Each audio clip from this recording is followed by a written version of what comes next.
So తర్వాత మరికొన్ని ప్రాథమిక విషయాలు ఇవి మరీ ఫండమెంటల్స్ ఇప్పుడు చెప్పినవి. కొన్ని విషయాలు మనం చెప్పుకుంటూ వెళ్ళిపోతాం. గ్రావిటీ అని, సెంటర్ ఆఫ్ గ్రావిటీ అని, లైన్ ఆఫ్ గ్రావిటీ, బేస్ లేదా ఆధార పీఠము, ఈక్విలిబ్రియం సమతా స్థితి, యాక్సిస్ అండ్ ప్లేన్స్, అక్షములు, తలములు. ఇవన్నీ కూడా ఇప్పుడు ఒక్కొక్క దాని గురించి మనం గ్రావిటీ, గురుత్వాకర్షణ శక్తి, గురుత్వాకర్షణ బలము లేకపోతే గ్రావిటేషనల్ ఫోర్స్. ఈ గ్రావిటేషనల్ ఫోర్స్ అంటే ఏంటి? ఇది మొట్టమొదట మనకి న్యూటన్ మహాశయుడు కనిపెట్టాడు 23 సంవత్సరాలప్పుడు ఆయన. అది ఎలా కనిపెట్టాడంటే ఒక యాపిల్ చెట్టు కింద కూర్చొని ఉన్నప్పుడు పండిపోయినటువంటి యాపిల్ గాలికి కింద పడుతుంది. అప్పుడు ఆయనలో ఒక సైంటిస్ట్ మేల్కొని ఇది క్రిందకి ఎందుకు పడింది, అందరం అయితే పట్టించుకోం, మరి ఆయన సైంటిస్ట్ కాబట్టి ఆయన ఇది కిందకే ఎందుకు పడింది, పైకి ఎందుకు వెళ్ళలేదు, లేకపోతే ఎడం వైపు ఎందుకు వెళ్ళలేదు, కుడి వైపు ఎందుకు వెళ్ళలేదు, తిన్నగా కింద పడింది, ఎందుకు పడింది అనే ఒక ఆలోచన వచ్చి దాని గురించి ఇంకా పూర్తిగా అధ్యయనం చేసి గురుత్వాకర్షణ శక్తి లేదా గ్రావిటేషనల్ ఫోర్స్ అనే దాన్ని ఒకటి కనుక్కున్నాడు. ఏంటి గురుత్వాకర్షణ శక్తి అంటే? గురుత్వాకర్షణ శక్తి అంటే ఏం చెప్తారు మీరు? గురుత్వాకర్షణ శక్తి అంటే ఏంటంటే మనకి భూమి ఆకర్షణ శక్తి అని అంటారు సర్వసాధారణంగా, మనం కిందకి లాగే శక్తి అని చెప్తూ ఉంటారు. కానీ అది చెప్పుకోవచ్చు కానీ అసలు యాక్చువల్ గా దీని అర్థం ఏంటంటే it is the attractive force between any two bodies. ఏదైనా ఈ ప్రపంచం మీద రెండు బాడీస్ ఉన్నాయంటే జీవరాశులు కావచ్చు, నిర్జీవరాశులు కావచ్చు, బాడీస్ విత్ లైఫ్ కావచ్చు, బాడీస్ వితౌట్ లైఫ్ కావచ్చు. ఎటువంటి బాడీస్ అయినా సరే, ఎటువంటి రాశులైనా సరే, వాటి మధ్యలో అట్రాక్టివ్ ఫోర్స్ ఉంటుంది అని అంటాడు. అంటే మీరిద్దరూ పక్క పక్కన కూర్చున్నారు, మీ ఇద్దరి మధ్యన అట్రాక్టివ్ ఫోర్స్ ఉంది. మీ ఎదురుగా ఒక పోడియం ఉంది, టేబుల్ ఉంది, అవి కూడా వస్తువులే, నిర్జీవ రాశులు అయినప్పటికీ ఆ రెంటి మధ్య కూడా అట్రాక్టివ్ ఫోర్స్ ఉంటుంది. అంటే ఈ భూ ప్రపంచం మీద ఏ రకమైన వస్తువు అయినా సరే అది ఉంది అంటే దానికి ప్రతి దానికి కూడా ఒక అట్రాక్టివ్ ఫోర్స్ ఉంది. దాని చుట్టుపక్కల ఉన్నటువంటి వస్తువుని అట్రాక్ట్ చేస్తూ ఉంటుంది ఎంతో కొంత బలంతో. It is a force. Gravity అనేది ఫోర్స్, గ్రావిటేషనల్ ఫోర్స్, బలం, లాగుతూ ఉంటుంది బలంతో, ప్రతి వస్తువులు కూడా లాగుతూ ఉంటుంది. అయితే ఈ లాగటం అనేది దేని మీద ఆధారపడి ఉంటుంది? ప్రధానంగా వస్తువు యొక్క మాస్ మీద ఆధారపడి ఉంటుంది. సో దాని నుంచి ఆయన ఏం చెప్పాడు? లా ఆఫ్ గ్రావిటేషన్ అని చెప్పాడు. ఏంటి law of gravitation? The force of attraction between any two bodies is directly proportional to the product of their masses and inversely proportional to the square of the distance between them. ఈ law of gravitation అంటే ఏంటి ఊరికే చెప్తున్నాను మీకు. ఈ law of gravitation అంటే ఏంటంటే రెండు వస్తువులు ఉన్నాయి అనుకోండి, ఒకటి పెద్ద బండ ఉంది, చిన్న బండ ఉంది అనుకోండి. రెండింటికి పెద్ద బండ బాగా ఎక్కువగా ఆకర్షిస్తుంది, చిన్న బండ బాగా తక్కువగా. It is directly proportional to the mass. Mass ఎక్కువగా ఉంటే, మాస్ అంటే అది తయారు చేయబడిన పదార్థం యొక్క కొలత, దాన్ని మాస్ అంటాము. ఆ మాస్ను కూడా కేజీస్ వాటిలోనే కొలుస్తారు. అటువంటి మాస్ మీద ఆధారపడి ఉంటుంది. మాస్ బాగా ఎక్కువగా ఉంటే అట్రాక్టివ్ ఫోర్స్ ఎక్కువగా ఉంటుంది, మాస్ తక్కువగా ఉంటే అట్రాక్టివ్ ఫోర్స్ తక్కువగా ఉంటుంది. సపోజ్ ఇద్దరు వ్యక్తులు ఉన్నారు, ఒకడు బాగా బలహీనంగా సన్నగా ఉన్నారు, ఒకతను బాగా దిట్టంగా లావుగా ఉన్నాడు. వాళ్ళిద్దరి మధ్యన అట్రాక్టివ్ ఫోర్స్ ఉంటుంది. సన్నటివాడు లావటి అతన్ని లాగుతూ ఉంటాడు, లావటివాడు సన్నటివాడిని లాగుతూ ఉంటాడు. ఎవరు ఎక్కువ ఫోర్స్ తో లాగుతారు అంటే బాగా మాస్ ఎక్కువగా ఉన్న, బాడీ మాస్ ఎక్కువగా ఉన్నవాడు ఎక్కువ బలంతో ఎదుటివాడిని లాగుతూ ఉంటాడు.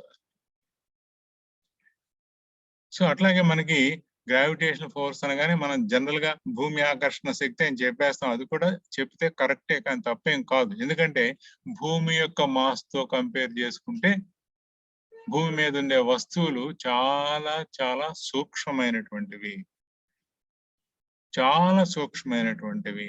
భూమి యొక్క అట్రాక్టివ్ ఫోర్స్ తో పోల్చుకుంటే వీటి అట్రాక్టివ్ ఫోర్స్ చాలా చాలా నెగ్లిజిబుల్ అన్నమాట. అది చాలా నెగ్లిజిబుల్ గా ఉంటుంది. అది మనం పట్టించుకోనంతగా ఉంటుంది అన్నమాట. అంత నెగ్లిజిబుల్ గా ఉంటుంది, అది చాలా తక్కువగా ఉంటుంది. అందుకనే మనం గ్రావిటేషనల్ ఫోర్స్ అంటే మనం జనరల్ గా ఏం చెప్పుకుంటా ఉంటే force of attraction of the earth అని చెప్తాం. మనం భూమి యొక్క ఆకర్షణ శక్తి అని చెప్పినా తప్పులేదు. ఎందుకంటే భూమి మీద ఉండే వస్తువులు భూమి యొక్క ఆకారంతో, భూమి యొక్క సైజ్ తోటి, లేకపోతే భూమి యొక్క మాస్ తోటి పోల్చుకుంటే చాలా సూక్ష్మమైనటువంటివి. అందువల్ల వాటి యొక్క ఫోర్స్, అట్రాక్టివ్ ఫోర్స్ కూడా చాలా సూక్ష్మంగా ఉంటుంది. అందుకని దాన్ని నెగ్లిజిబుల్ చేసి జనరల్ గా గ్రావిటేషనల్ ఫోర్స్ అంటే ఏంటంటే భూమి ఆకర్షణ శక్తి అని చెప్పి మనం చెప్పుకుంటూ ఉంటాం. సో ప్రతి వస్తువు మీద, భూమి మీద ఉన్నటువంటి ప్రతి వస్తువు మీద మనకి భూమి ఆకర్షణ శక్తి అనేది ఉంటుంది, ఈ గ్రావిటేషనల్ ఫోర్స్ అనేది ఉంటుంది. ఈ గ్రావిటేషనల్ ఫోర్స్ వలన వస్తువు ఎంతో కొంత కాన్స్టెంట్ గా కొంత బలంతో లాగబడుతూ ఉంటుంది. దాని వలన అందులో యాక్సిలరేషన్, ఒక వస్తువుని పైన గాలిలో వదిలాం అనుకోండి, ఆ వదిలినప్పుడు 0 యాక్సిలరేషన్, కానీ కింద పడేటప్పుడు దాని యాక్సిలరేషన్ గ్రాడ్యువల్ గా పెరిగి కింద పడే సమయానికి అది బాగా ఎక్కువ మాక్సిమం ఉంటుంది. ఎందుకు ఉంటుంది, అది ఎలా పెరుగుతూ ఎందుకు వచ్చిందంటే it is because of the attractive force of the earth, it is because of the force of gravitational force వల్ల మనకి. సో ఈ గ్రావిటేషనల్ ఫోర్స్ అనేది లేకపోతే, మనం నడవలేం, పరిగెత్తలేం, కార్లు రోడ్డు మీద మామూలుగా వేగంతో వెళ్ళలేవు, అన్ని ఎక్కడెక్కడ డిస్టర్బ్ అయిపోతాయి. సపోజ్ మనం నడిచేటప్పుడు కాలు పైకి లేపాం అనుకోండి, మనకు లేపిన కాలు కింద పడుతుంది. దేని వల్ల కింద పడుతుంది? గురుత్వాకర్షణ శక్తి వల్ల కింద పడుతుంది. లేకపోతే కాలు పైకి లేపింది పైకి అలా లేచిపోతూనే ఉంటుంది. ఇంకా నడిచేది ఎక్కడ మనం? ఆ కాలు లేపితే అది పైకి లేచిపోతూ ఉంటుంది. రెండో అంగ ఎలా పడుతుంది? పడదు. అందుకని గ్రావిటేషనల్ ఫోర్స్ అనేది చాలా ఇంపార్టెంట్ అన్నమాట. మనం నడవాలన్నా, పరిగెత్తాలన్నా కాలు పైకి లేపితే అది కిందకి దిగటం అనేది గ్రావిటేషనల్ ఫోర్స్ వల్ల వస్తుంది. లేకపోతే కాలు కిందకి రాదు. సపోజ్ మనకి షార్ట్ పుట్టిన గాల్లోకి విసిరాం అనుకోండి, అది ఆ విసిరినటువంటి భూమి ఆకర్షణ శక్తి లేదనుకుందాం. భూమి ఆకర్షణ శక్తి లేదు, ఏ రెసిస్టెన్స్ కూడా లేదనుకుందాం. భూమి ఆకర్షణ శక్తి లేదు అనుకున్నప్పుడు ఆ విసిరినటువంటి షార్ట్ ఏమైపోతుంది? ఏ యాంగిల్ అయితే విసిరామో అదే స్ట్రైట్ లైన్ అట్లా అట్లా పైకి వెళ్ళి మళ్ళీ కింద పడటం అనేది జరగదు గ్రావిటేషనల్ ఫోర్స్ లేకపోతే. ఏ యాంగిల్ అయితే మనం షార్ట్ పుట్ని విసిరామో అదే యాంగిల్లో అది పైకి అట్లా వెళ్ళిపోతూనే ఉంటుంది. అట్లాగే మనం హై జంప్ కోసం గాలిలో ఎగిరాం అనుకోండి, కింద పట్టం అంటూ ఉండదు. అట్లా పైకి అలా పైకి వెళ్ళిపోతాం, మళ్ళీ కిందకి రాం. ఇక పైకి వెళ్ళిపోవటం, మళ్ళీ కిందకి రావడం అనేది జరగదు ఆ గ్రావిటేషనల్ ఫోర్స్ అనేది లేకపోతే. సో ఈ రకంగా మనకి గ్రావిటేషనల్ ఫోర్స్ అనేది లేకపోతే, ఇప్పుడు సైకిల్ 2 చక్రాల మీద ఎందుకు నడుస్తుంది అని అంటే it is because of gravitational force. లేకపోతే ఏమైపోవాలి? అది పడిపోవాలి. సైకిల్ అనేది 2 చక్రాల మీద నడిచేటటువంటి వాహనాలు అన్ని కూడా పడిపోవాలి. ఎందుకు పడిపోకుండా అలా ఎలా పడుతుందంటే it is because of the gravitational force. Buildings అన్ని కూడా ఒక చోట అలా స్థిరంగా ఎందుకుంటున్నాయి? It is because of the gravitational force. చెట్లు అన్ని కూడా స్థిరంగా ఒక చోట ఎందుకుంటున్నాయంటే it is because of the gravitational force లేదనుకోండి, సముద్రంలో ఒక అలా పైకి లేచింది అనుకోండి, అప్పుడు ఏమైపోతుంది? అలా పైకి అలా లేచిపోతూనే ఉంటుంది, మళ్ళీ కింద పడటం అనేది జరగదు. ఆ నీళ్ళు అలా ఆకాశంలో విస్తరించిపోతూనే ఉంటాయి. సో ఈ గ్రావిటేషనల్ ఫోర్స్ అనేది లేకపోతే ప్రపంచం అంతా కూడా అస్తవ్యస్తం అయిపోయి ఈ సజీవరాశులన్నీ కూడా నిర్జీవరాశులు అయిపోతాయి. ఆ gravitational force very very important. మన స్పోర్ట్స్ లో కూడా గ్రావిటేషనల్ ఫోర్స్ అనేది చాలా ఇంపార్టెంట్ గా ఉంటుంది. ఇప్పుడు హై జంప్ లో పైకి ఎగిరా మళ్ళీ కింద పడుతున్నాం, లాంగ్ జంప్ లో పైకి ఎగిరా మళ్ళీ కింద పడుతున్నాం, వాలీబాల్స్ కొట్టడానికి పైకి ఎగిరా మళ్ళీ కిందకు వస్తున్నాయి. కింద పడటం అనేది అన్ని కూడా గ్రావిటేషనల్ ఫోర్స్ వల్ల, లేకపోతే కింద పడటం. చేతిని పైకి లేపాం, బలంగా గ్రావిటేషనల్ ఫోర్స్ కి వ్యతిరేకంగా మనం బలప్రయోగం చేసి ఒక చేతిని పైకి లేపాం, మళ్ళీ అది కింద పడాలంటే మనం బలప్రయోగం చేయక్కర్లా, అది ఆటోమేటిక్ గా దాని అంతటా కింద పడుతుంది. ఆటోమేటిక్ గా అంటే పట్ల ఈ గ్రావిటేషనల్ ఫోర్స్ వల్ల అది కింద పడుతూ ఉంటుంది. సో మన ఫండమెంటల్ మూవ్మెంట్స్ అన్నిటిలో కూడా ఈ గ్రావిటేషనల్ ఫోర్స్ అనేది ఇన్వాల్వ్ అయి ఉంటుంది. మనం ఏదైనా ఒక వస్తువుని వ్యతిరేక దిశలో, గ్రావిటేషనల్ ఫోర్స్ కి వ్యతిరేక దిశలో కదపాలి అంటే ఆ ఫోర్స్ ని మించిన బలప్రయోగం చేస్తే తప్పితే గ్రావిటేషనల్ ఫోర్స్ కి వ్యతిరేకంగా మనం ఆ వస్తువుని గమనంలో ఉంచలేము అన్నమాట. సో ఈ రకంగా గ్రావిటేషనల్ ఫోర్స్ అనేది మనకి చాలా చాలా ఇంపార్టెంట్ ఫ్యాక్టర్. మనకి నిత్య జీవితంలోనే కాకుండా మన స్పోర్ట్స్ లో కూడా ఈ గ్రావిటేషనల్ ఫోర్స్ చాలా ముఖ్యమైనటువంటి పాత్ర వహిస్తూ ఉంటుంది. తర్వాత సెంటర్ ఆఫ్ గ్రావిటీ అనేది మన పదం. సెంటర్ ఆఫ్ గ్రావిటీ ఏంటి? సెంటర్ ఆఫ్ గ్రావిటీ అంటే ఏంటి? గ్రావిటేషనల్ ఫోర్స్ ఉంది.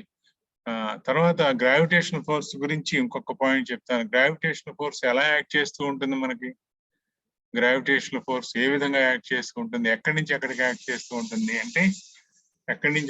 చేస్తూ ఉంటుంది అంటే, వస్తువు యొక్క సెంటర్ ఆఫ్ గ్రావిటీ గురుత్వ కేంద్రం అంటాం. ఆ గురుత్వ కేంద్రం నుంచి వర్టికల్ గా కిందికి లాగుతూ ఉంటుంది.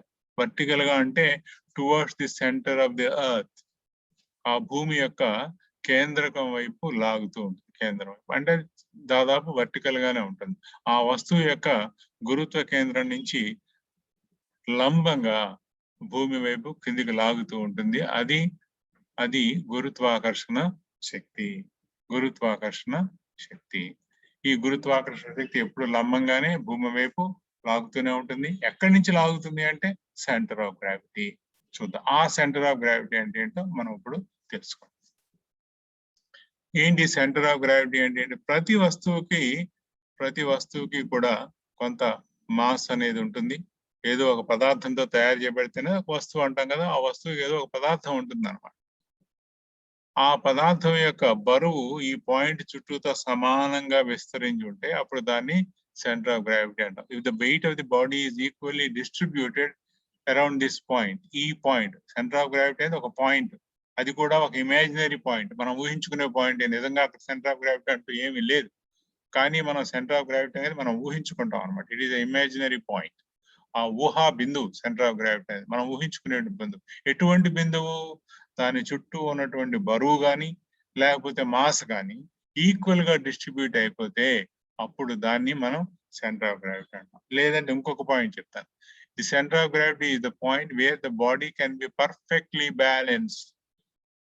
సెంటర్ ఆఫ్ గ్రావిటీ దగ్గర ఆ వస్తువుని నిలబెడితే అన్ని వైపులా పర్ఫెక్ట్ గా బ్యాలెన్స్ అయిపోయి అలా నిలబడి ఉంటుంది. మనం సింపుల్ గా ఒక చిన్న పెన్సిల్ తీసుకొని ఒక పాయింట్ దగ్గర మనం దేనితోనే తీసుకుని అటు ఇటు వంగకుండా మనం నిలబెట్టొచ్చో దాన్ని నిలబెట్టచ్చు. సో అటువంటి పాయింట్ ని మనం సెంటర్ ఆఫ్ గ్రావిటీ అంటాం అన్నమాట. ఈ centre of gravity wear the total body weight is concentrated. ఒక బిందువు దగ్గర మొత్తం వెయిట్ అంతా కూడా కాన్సన్ట్రేట్ అయినటువంటి పాయింట్ ని మనం ఏమంటామంటే సెంటర్ ఆఫ్ గ్రావిటీ అని అంటాం. లేకపోతే ఈ సెంటర్ ఆఫ్ గ్రావిటీ అనేది రెండు రకాల. ఒకటి where the mass is around which the mass is equally distributed, లేదా around which the weight is equally distributed, లేదా the point where the weight of the body is concentrated, లేకపోతే point where the body can be perfectly balance. మనం సమతుల్యంలో ఉంచగలిగేటటువంటి ఏ point అయినా సరే ఒక వస్తువుని పూర్తిగా సమతుల్యంలో ఉంచగలిగే అలా బ్యాలెన్స్ చేయగలిగే పాయింట్ ని మనం సెంటర్ ఆఫ్ గ్రావిటీ అని అంటాం అన్నమాట. ఇది మనం ఒక ఊహా బిందువు అని చెప్పుకుంటున్నాం, ఇది ఉండదు. ఇది మళ్ళీ ఈ సెంటర్ ఆఫ్ గ్రావిటీ అనేది స్థిరంగా ఉండదు బాడీలో. ఎప్పుడు బాడీలో స్థిరంగా ఉండదు. బాడీ యొక్క ఆకారం మారిపోతే ఈ position of centre of gravity కూడా మారిపోతూ ఉంటుంది. ఈ ఆకారం మారిపోతే position of centre of gravity కూడా ఆకారం మారిపోతుంది. Centre of gravity, centre of mass అనే ఒక పర్యాయ పదం కూడా వాడుతూ ఉంటారు. చూడండి ఇక్కడ స్లైడ్ లో సెంటర్ ఆఫ్ మాస్. రెండు థియరిటికల్ గా ఒకటి కాదు, రెండు డిఫరెంట్. సెంటర్ ఆఫ్ మాస్ అంటే మాస్ కి వెయిట్ కి తేడా ఏంటి? మాస్ అనేది ఇట్ ఈస్ ద మ్యాటర్. ఏ పదార్థంతో అయితే తయారు చేయబడిందో ఆ పదార్థం యొక్క క్వాంటిటీ ఎంత అంటేనే మాస్. మరి వెయిట్ అంటేనో, వెయిట్ లో గ్రావిటేషనల్ ఫోర్స్ కూడా కలిసి ఉంటుంది అనమాట. ఒక వస్తువుని తరాజులో పెట్టామంటే మనం గ్రావిటేషనల్ ఫోర్స్ కూడా వెయిట్ చూస్తున్నాం అంటాం. వెయిట్ అంటే ఏంటి? మన మీద కంటిన్యూస్ గా సెంటర్ గ్రావిటేషనల్ ఫోర్స్ అనేది యాక్ట్ చేస్తూ ఉంటుంది. దాన్ని కూడా కలిపితే అది వెయిట్ అవుతుంది. Weight is equal to mass multiplied by gravitational force. Weight is equal to mass multiplied by gravitation. W is equal to mg అని అంటాం. దానికి సూత్రం అనమాట అది. ఆ వెయిట్ లో గ్రావిటేషనల్ ఫోర్స్ కలిసి ఉంటుంది, మాస్ లో గ్రావిటేషనల్ ఫోర్స్ ఉండదు. మాస్ అంటే మ్యాటరే. ఆ వస్తువు ఏ పదార్థంతో అయితే తయారు చేయబడిందో ఆ పదార్థం యొక్క క్వాంటిటీ ఎంత అని చెప్పుకుంటే అది మాస్. వెయిట్ లోనేమో mass along with the gravitational force. Mass ని గ్రావిటేషనల్ ఫోర్స్ ని మల్టిప్లై చేస్తే మనకి వెయిట్ వస్తుంది. అందుకని centre of mass, centre of weight. Weight different కాబట్టి mass different. Centre of gravity అంటే వెయిట్ తో సంబంధించింది, సెంటర్ ఆఫ్ మాస్ అంటే ఓన్లీ మాస్. రెండు థియరిటికల్ గా డిఫరెంట్ అయినప్పటికీ కూడా ఆల్ ప్రాక్టికల్ పర్పసెస్ మనం ప్రాక్టికల్ గా కనుక తీసుకుంటే రెండు ఒకటే అవుతాయి.